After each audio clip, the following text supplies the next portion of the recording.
Hello there everyone, and we thank you for joining us for the Mattsville Weekly Weather News. Today is Wednesday, April 3rd, 2013, and we're into the first week of Autism Awareness Month. And as most of you know, I myself have autism, Asperger's syndrome.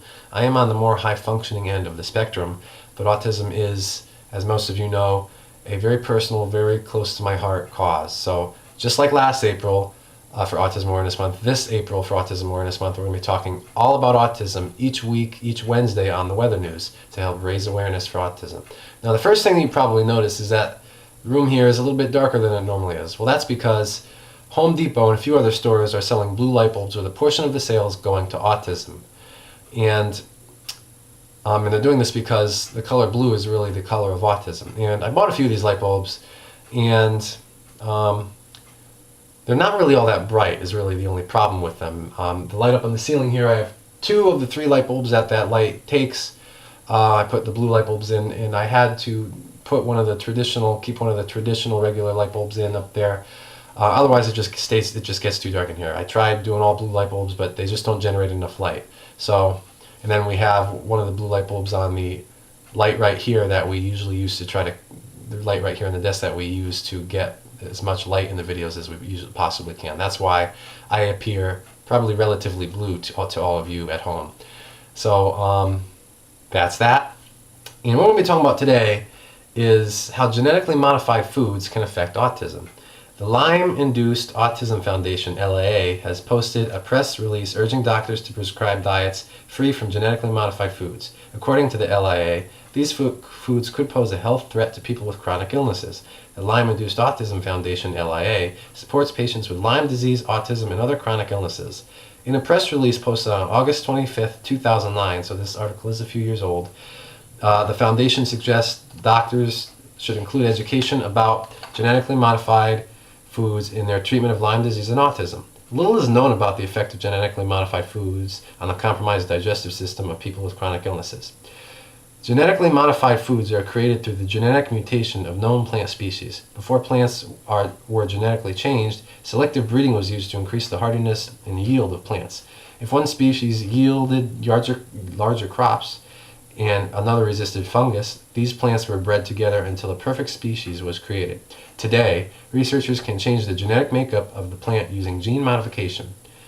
Autism affects the digestive system, immunity, and the ability of the body to clear away toxins ingested in foods, among many other things. Patients with autism may also suffer from food allergies to corn, soy, and dairy. Now, last April and a few times throughout the past year, we talked about how many people with autism who have gone on gluten and casin-free, gluten, dairy-free diets have gotten amazing results from doing so. It dramatically changed their behavior and dramatically helped with sensory overload type issues. I myself eat this way. I'm on this type of a diet. I've eaten this way for many years now, and it just makes such a difference. And really, genetically modified foods is really just another piece that can affect autism that can really only make it a little bit worse. So keeping away from genetically modified foods can, in some cases, really kind of help some symptoms of autism. Similar to the way that staying away from gluten and dairy for some people with autism helps reduce some symptoms. The LIA claims that most corn and soy are grown as genetically modified foods, and cows are fed with genetically modified grain. With testing, the foundation hopes a link between genetically modified foods and the increase in chronic illnesses like autism could be found and eradicated. So this article is a little bit older, and there was really no update to this article. I just thought that this article is really a good overview of how we think genetically modified foods really do affect autism.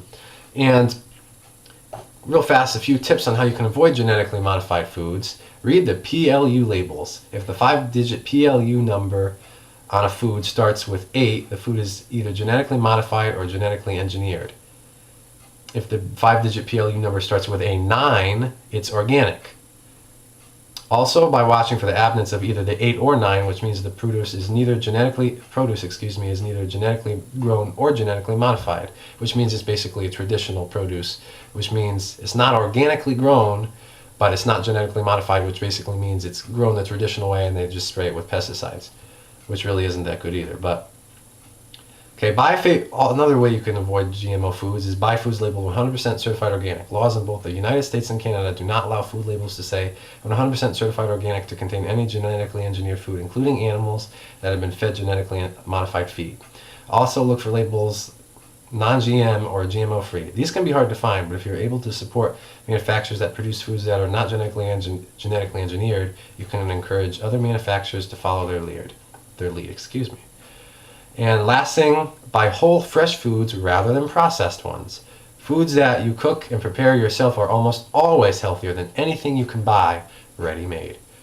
So next week we're going to be talking about all the different types of autism. Now, we talked about all the different types of autism last year for Autism Awareness Month, so we're not going to spend as much time on it this month, but that is what we're going to be talking about next week for Autism Awareness Month.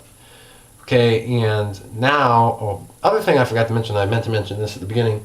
Right here, I'm wearing an Autism Awareness pin.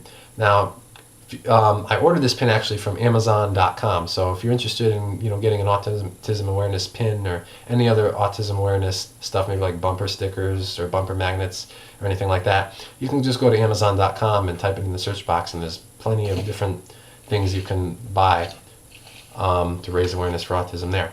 Okay, now your WFSB Channel 3 Early Morning 70 forecast. First thing, weather alert in effect right now. A red flag warning is in effect for all of Connecticut until early this evening. And that's basically because it's a little bit windy out there and it's dry out there. So any brush fires that happen are, the wind and dry conditions are going to only make them worse. So just keep your eyes open for that. And if you see any brush fires, report them to an authority. Okay, forecast for tomorrow, Thursday, April 4th. Mostly sunny, becoming seasonably mild, high 56 degrees inland, 52 to the shore. And that's really nice. After the last 2 days have been considerably cold. Okay, then on Friday, partly sunny and mild, a chance for a shower, especially over eastern Connecticut, high 58 degrees inland, 60 to the shore. Saturday, mostly sunny and breezy, high 55 degrees inland, 56 to the shore. Sunday, a mix of clouds and sunshine, a slight chance for a shower, windy and milder, high 62 degrees inland, 56 to the shore. Monday, partly sunny and mild, a chance for showers in the late afternoon or evening, high 66 degrees inland, 58 to the shore.